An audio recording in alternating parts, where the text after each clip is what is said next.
So hello guys, welcome back to our channel master mains. तो जैसा कि आप देख रहे हैं, आज का टॉपिक है formation of modern Bihar.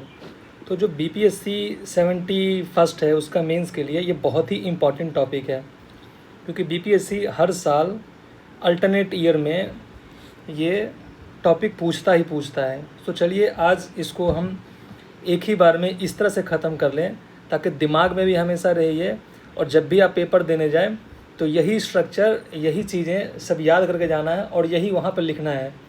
So I am sure that out of 7 और 8 marks you will be getting 4.5 to 5 marks, जो कि बहुत अच्छा मार्क्स होता है और बहुत रेयर लोग इतने अच्छे मार्क्स पाते हैं, खास करके शॉर्ट आंसर्स में, बिकॉज शॉर्ट आंसर्स में बहुत सारे डिमांड होते हैं और लोगों के पास ना टाइम नहीं होता उसको मैनेज करने के लिए। तो चलिए हम स्टार्ट करते हैं आज का टॉपिक से, जो है फॉर्मेशन ऑफ मॉडर्न बिहार। तो जैसा कि हम लोग जानते हैं कि 1905 तक, उससे पहले भी जो बिहार था that was the part of Bengal province. तो आखिर क्या हुआ ऐसा जो डिमांड जो था बिहार के लिए वो ज़्यादा हो गया।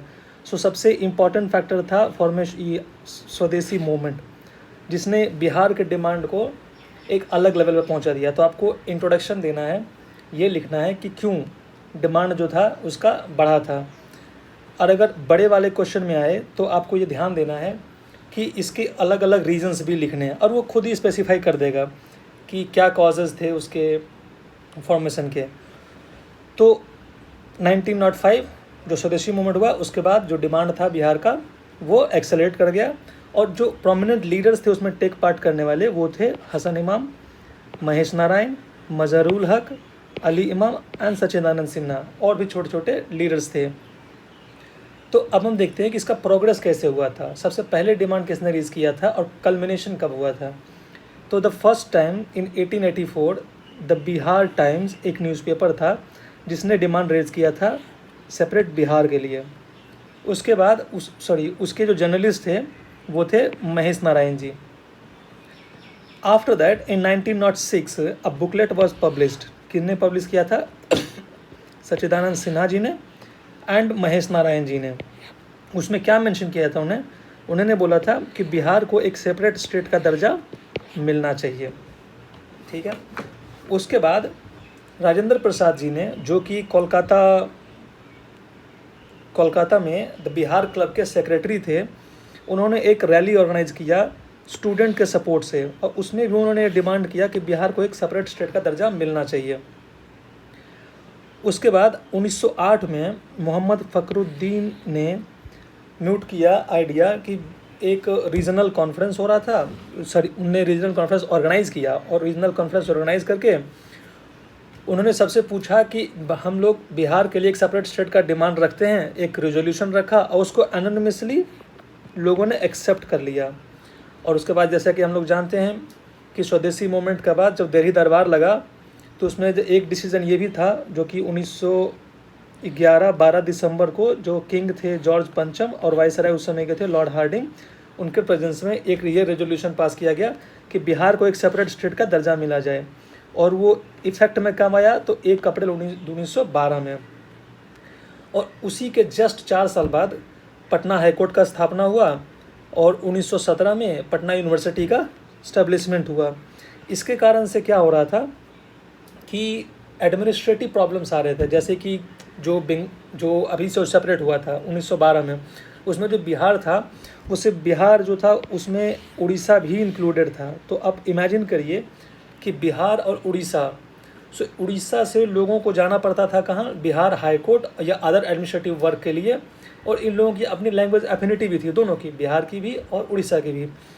तो क्या हुआ कि एक उत्कल यूनियन कमेटी बनाई गई जिसने डिमांड किया, जिसने रिकमेंडेशन दिया, डिमांड नहीं किया, रिकमेंडेशन दिया कि बिहार को, उड़ीसा को बिहार से सेपरेट कर लिया जाए। और रीज़न उन्होंने दिया था एडमिनिस्ट्रेटिव रीज़न, जो मैंने बता दिया कि पटना हाई कोर्ट होता था, या यूनिवर्सिटी के लिए भी वहाँ जाना पड़ता था पढ़ने के लिए, किसी भी काम के लिए मैक्सिमम अगर कैपिटल जाना होता था तो कैपिटल पटना ही था।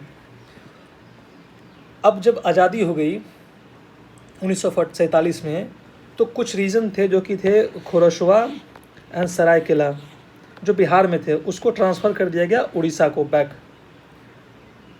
उसके बाद जब स्टेट रीऑर्गेनाइजेशन एक्ट बना 1956 में, तो उसमें बहुत सारे रीजन का फॉर्मेशन हुआ, बहुत सारे स्टेट का फॉर्मेशन हुआ। जैसे पहली बार आंध्र प्रदेश सेपरेट हुआ था मद्रास प्रोविंस से, तो उसी तरह बिहार के जो कुछ रीजन थे जैसे Purulia and some parts of Purnia were transfer to West Bengal. क्यों ट्रांसफ़र किया गया? क्योंकि उनकी लैंग्वेज एफिनिटी ज़्यादा थी। जो पुरुलिया का जो border, Purulia already border areas है वेस्ट बंगाल के, तो उसमें जो बॉर्डर एरियाज़ पे थे जो लोग बंगाली बोलते थे उनकी एफिनिटी थी, और पुरुलिया में तो मैक्सिमम लोग ही बंगाली बोलते थे, तो उसको ट्रांसफ़र कर दिया गया वेस्ट बंगाल को। उसके बाद जो लास्ट रीऑर्गेनाइजेशन हुआ, लास्ट डिवीज़न हुआ बिहार का, वो हुआ 15 अगस्त 2000 को, जब Jharkhand came in existence and it got separated from Bihar. So from 2000 onwards till now कोई चेंजेस नहीं हुआ है बाउंड्री में। इंटरनल चेंजेस हुए हैं बट एक्सटर्नल चेंजेस कुछ भी नहीं हुए हैं। सो अभी जो मॉडर्न बिहार है that is the outcome of Jharkhand separation from Bihar. तो 2000 के बाद का जो बिहार अभी जो प्रेजेंट देख रहे हैं वो मॉडर्न बिहार है। इस तरह से मॉडर्न बिहार का फॉर्मेशन हुआ। अब इसका कंक्लूजन आप कैसे लिख सकते हैं? तो conclusion it should be a kind of summary type. तो आप दिखा सकते हैं कि कैसे मगधन एंशिएंट ग्लोरी था और मॉडर्न बिहार जो अभी बना है 1912 में, and the last it is reshaped in 2000 post Jharkhand separation, and it is the resilient historic, it shows India's resilient historical heart. So इसके साथ हमारा ये टॉपिक कंप्लीट हुआ, और एक बार दो बार आप इसको लिख कर प्रैक्टिस कर लेना ताकि ये दिमाग में अच्छे तरह से बैठ जाए और आपको रिवीजन करने में कोई प्रॉब्लम ना हो। एग्ज़ाम से जस्ट जाने से पहले एक बार इसको लिख कर प्रैक्टिस कर लेना है, एंड यू विल सी कि आप एक बहुत अच्छा आंसर लिखोगे, और 4.5 से 5 मार्क्स तो फिक्स हैं, इतने तो आएंगे ही आएंगे आपको। तो चलिए